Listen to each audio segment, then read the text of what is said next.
So now what does it have to do with our issue with Pulshim?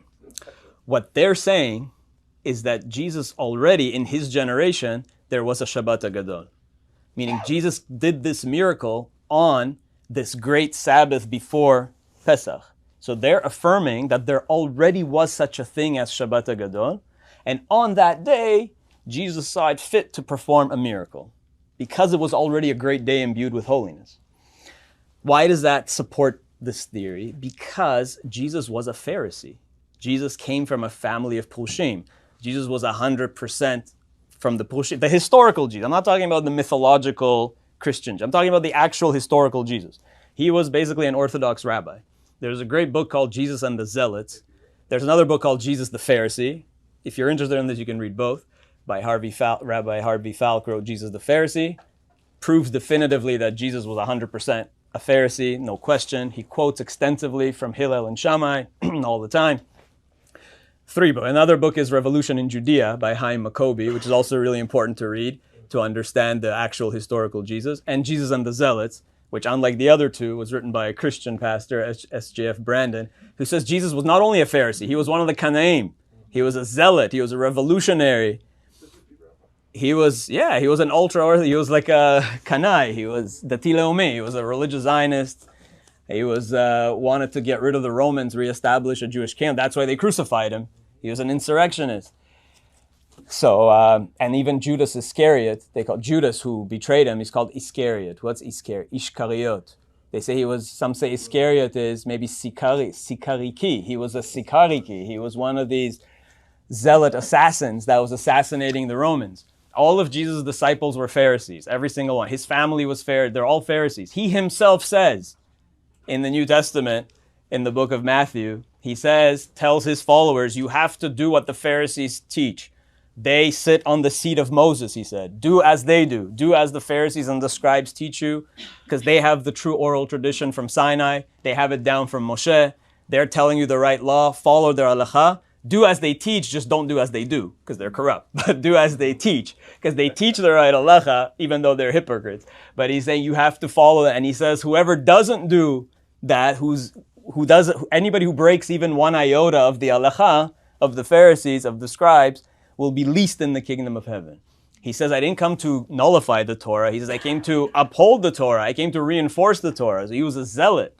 And so people have the wrong idea. The historical Jesus was the exact opposite of what the mythical Jesus is. This was an ultra-Orthodox rabbi who was trying to actually revive Torah, fix it. There was a lot of corruption, not so different than what we see today in the world, and trying to bring Geula. He failed, but tried and failed. False Messiah, failed Messiah, whatever you want to call it. But he attempted and failed. And out of him, a whole messianic movement emerged that over centuries grew into its own religion. The point is to understand that Jesus himself was a Pharisee. And I'm making the case that Shabbat Gadol started as a Pharisee holy day to reinforce the traditional rabbinic calendar. And you call it Shabbat Gadol to differentiate it from the Shabbat of Pesach. And so Jesus being a Pharisee, he would have followed that same tradition. And so he would want to perform a miracle on the great Sabbath, hence the Lazarus Saturday. Obviously, needless to say, we're not saying Jesus is the Messiah. We're just saying that you can use this to prove the point. Because you can look at the New Testament. Obviously, it has no religious significance for us. It has no Kedusha. But you can use it as a historical source, meaning this is something written in the 1st and 2nd century. And like Josephus, like Philo, it's a window into what was going on back then. So the New Testament says Jesus went up to the temple on Chanukah. He celebrated Chanukah, which is another funny joke, because today Christians celebrate Christmas when Jesus would have celebrated Chanukah and not Christmas.